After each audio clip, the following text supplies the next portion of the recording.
Maligayang pagbabalik mga kasolid, kampo ni Wonderboy Martina sumagot na sa napapabalitang hindi pa siya pwede sa world title fight.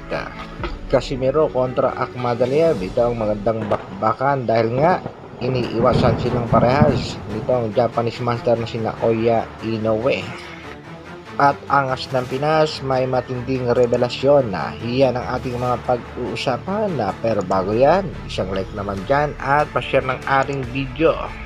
Para sa ating unang balita, viral at trending pa rin sa kasalukuyan ang Pinoy undefeated boxer na si Wonderboy Martina. Patuloy pa rin binabatikos itong si Wonderboy dahil nga sa tila pag-aangas nito sa nag-iisang angas ng Pinas na si Cuadro Alas Janrel Casimero.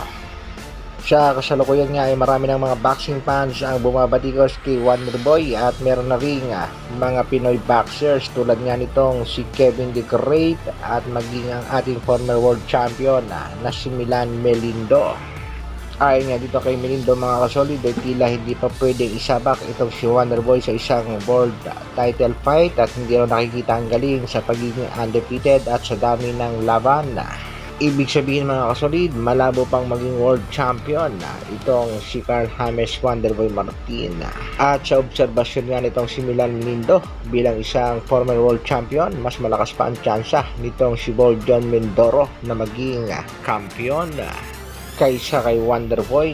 Napakaganda ng ranking at record pero puro tune up fight lang ang naging mga laban. Ayon pa nga sa mga netizen, I agree with Melindo kasi nga mismong promoter niya hindi siya pinagkakatiwalaan na lumaban sa mga high ranking. Komento pa nga ng isang boxing fans, tumaas lang ang ranking kasi puro activity fight yung pinaghahandaan, laging activity fight.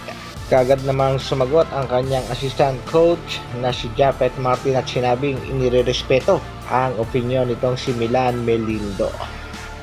Sa kabilang dako naman mga kasolid, angas ng Pinas na si Janrel Casimero may matindingang revelasyon na ayon nga kay angas ng Pinas ay mas malakas pa si Saul Sanchez kung ikukumpara kay Wonderboy Martina. Ayon pa nga dito kay angas ng Pinas, easy lang itong si Wonderboy at wala pa raw itong karapatang mag-angas dahil hindi bagay. Sa kanya, hindi bagay sa kanya mag-angas. Wala siyang kailangan na ipakita sa mga tao na maangas. Maangas ka pag yung galaw mo parang na-inciting yung mga tao, na-trigger yung mga tao. Ganun, pwede ka mag-angas nun, pero pag yung tao nanonood sa'yo, parang wala lang, putang ina, magti ka ng tamaan, pag matamaan ka, tulog ka, ganun. Ano yung pag-usapan ng mga tao Kung sa bagay, may punto naman itong si Janrel Casimero, kung mag-aangas ka, yung dapat meron ka nang napatunayan. Sa kabilang balita naman mga kasolid, na Oya Inoue namumuro na mabakla siya ng titulo. Nagbigay na nga ng ultimatum ang WBA President. Iyan nga ay sa kadahilanan na patuloy na pag-iwas ng Japanese master sa kanyang mandatory si Murodjon Akhmadaliev. Angas ng Pinas na si Janrel Casimero kinumpirma ng X at hindi totoo ang balitang makakalaban niya itong si Ortiz. Dahil hanggang sa kasalukuyan ay target pa rin itong si Janrel Casimero na makaharap at makalaban ang Japanese master na si Naoya Inoue. Dahil nga sa patuloy na pag-iwas nitong si Naoya Inoue, ito na namang si Murodjon Akhmadaliev ang gustong makaharap ng ating pangbatong si Cuadro Alas Janrel Casimero. Iyan nga daw ang isa sa mga plano sa kasalukuyan. Dagdag pa nga ng angas ng Pinas mga kasolid, siya nga daw ang pinakamalakas sa kasalukuyang division. Yan nga ay dito sa Super Bantamweight Division.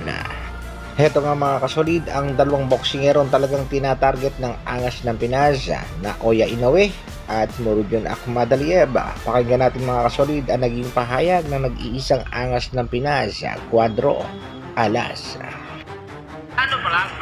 Plano namin magkalaban namin si Akhmadaliev at saka si Naoya Inoue. Naoya Inoue hindi bagay tawaging The Monster dahil meron niyang kinatatakutan.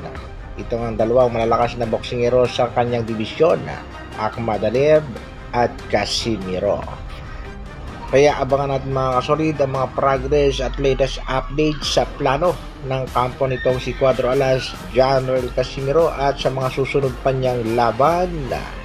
Big shoutout pala sa isa sa mga exciting boxer ng Pinas, Mark Magnifico Magsayo, at sa napakagandang performance ipinapakita sa bawat laban. At shoutout din dito kay Naoya Inoue na tila tuluyan ng kinulambuan ng kanyang promoter na si Mr. Bob Aroma. Sayang lang ang pagiging monster kung merong iniiwasan at merong kinatatakutan. Hanggang dito na lang muna mga kasolid. Maraming salamat sa patuloy na pagsuporta at panonood. Isang like naman dyan, at sa mga bago, pa-share at subscribe na rin ang ating video. Mabuhay, Dr. Alvin Vlogs.